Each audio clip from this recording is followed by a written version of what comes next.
News one में खुश आमदीद। मैं हूं आपका मेज़बान फ़याज़ राजी। इमरान रियाज़ खान को एक दफ़ा फिर गिरफ़्तार कर लिया गया। पहले भी गिरफ़्तार किया रखा, लेकिन बड़ी देर बाद उनकी रिहाई हुई और दोबारा फिर इमरान रियाज़ खान को गिरफ़्तार कर लिया गया।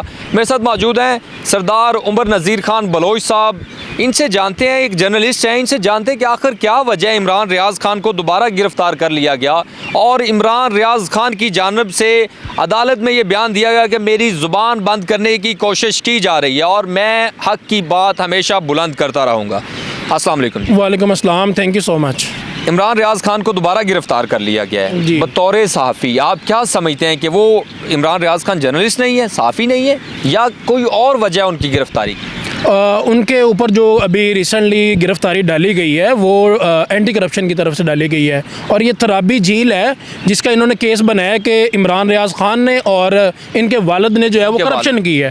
तो जबकि अगर आप हक़ाइक़ देखें तो इसी झील का जो है वो ठेका, जो लास्ट ठेका था वो 1 करोड़ 10 लाख रुपए में हुआ था, जबकि इन्होंने ये ठेका जो है वो 4 करोड़ रुपए में लिया है। तो ये किसी भी तरह से आई डोंट थिंक सो कि ये कोई ऑथेंटिक बात देखने में लग रही है, जो कि आप देखते हैं कि पेपर वर्क जो पुराना हुआ है और ठेका पिछला 1 करोड़ 10 लाख में हुआ है, ये 4 करोड़ में हुआ है।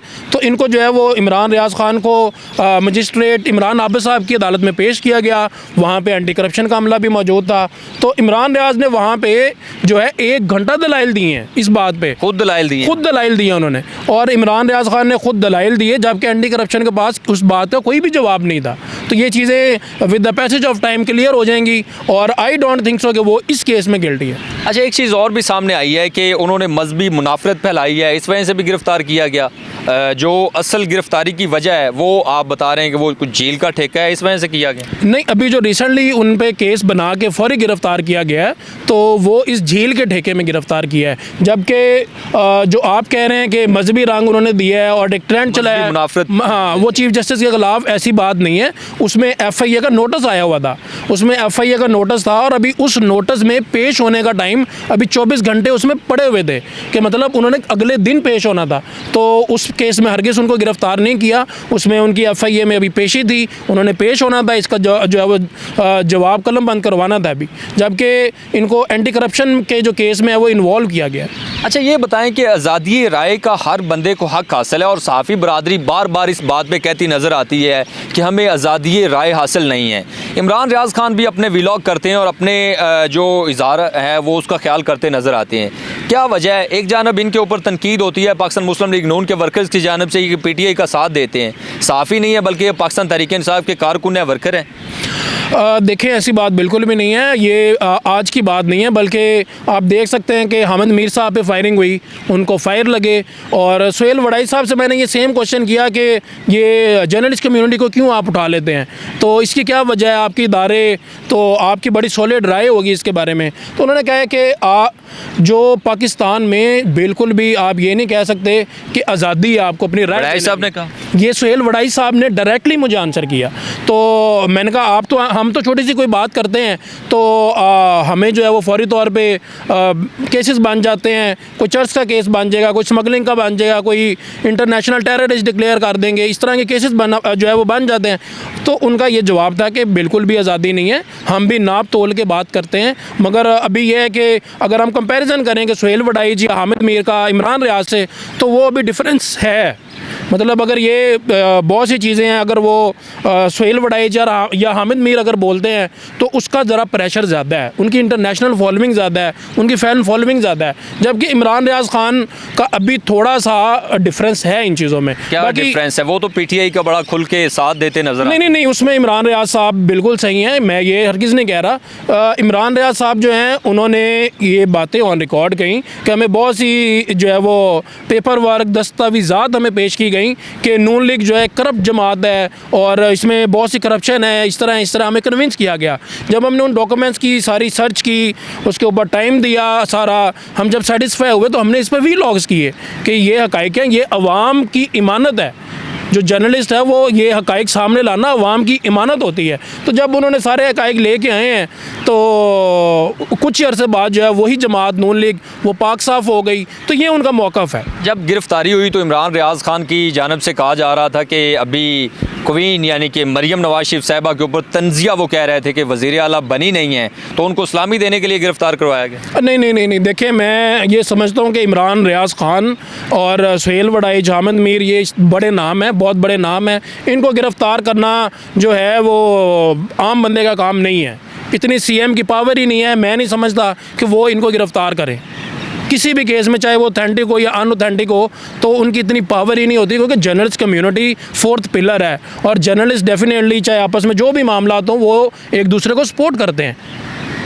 तो किसने गिरफ्तार किया? आप कह रहे हैं कि सीएम की इतनी पावर नहीं, पावरफुल कौन है जिसने गिरफ्तार किया? पावरफुल आपको बड़ी अच्छी तरह पता है पावरफुल कौन है कौन नहीं है, फैसला साज ही सारा कुछ करते हैं और उन्हीं के हाथ में सारी डोर होती है।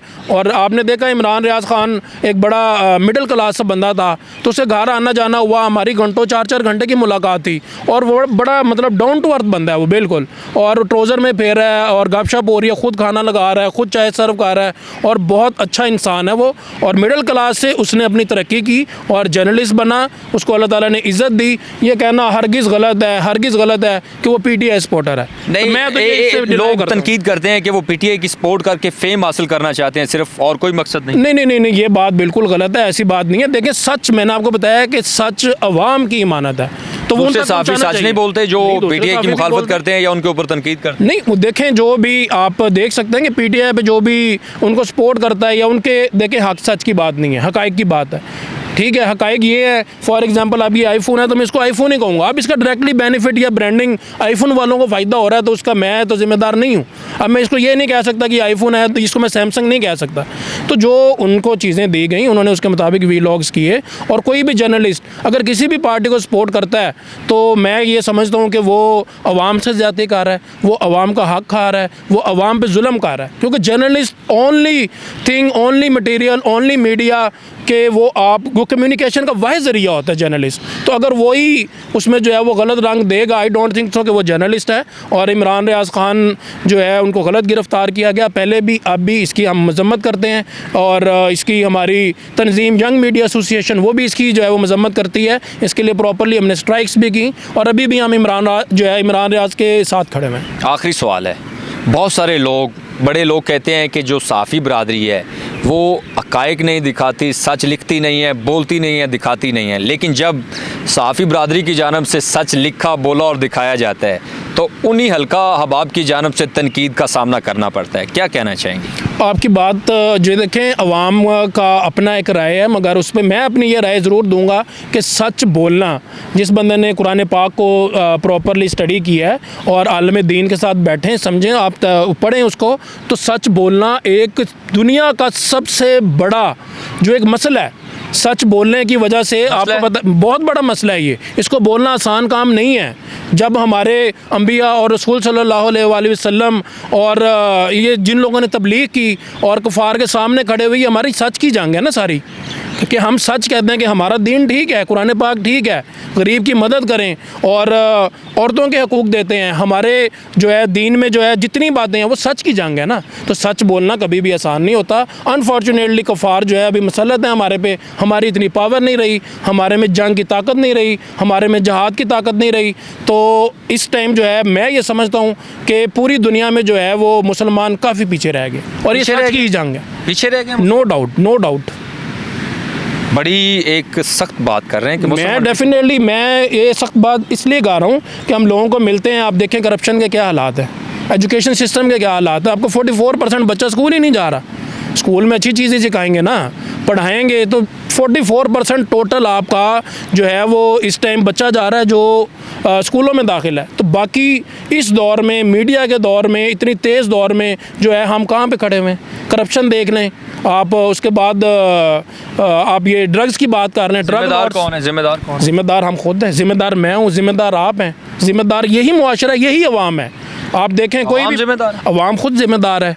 आप देखें कोई सर्वे कर लें किसी से, मेरे अलावा सर्वे आपको पूरा ये पाकिस्तान पड़ा हुआ है, आप किसी से सवाल करें जी करप्शन कौन कर रहा है, भाई हमारा ही भाई है ना किसी महकमे में, हमारा ही रिश्तेदार है ना, हमारा ही चाचा है, हमारा हालात कैसे ठीक होंगे, कैसे हालात सब इससे ये एक वाहिद हाल यही है कि जो कुरान पाक में अल्लाह ताला का हुक्म है और उसके मुताबिक अपने आप को सही करें। इस्लामी जमहूरिया पाकिस्तान इस्लाम की बुनियाद पे बनने वाला मुल्क, इस्लाम के ऊपर अमल पैरा होते हुए भी हम करप्शन, बेरोज़गारी और तमाम चीज़ें ठीक नहीं कर पाए, अभी मज़ीद क्या ज़रूरत है?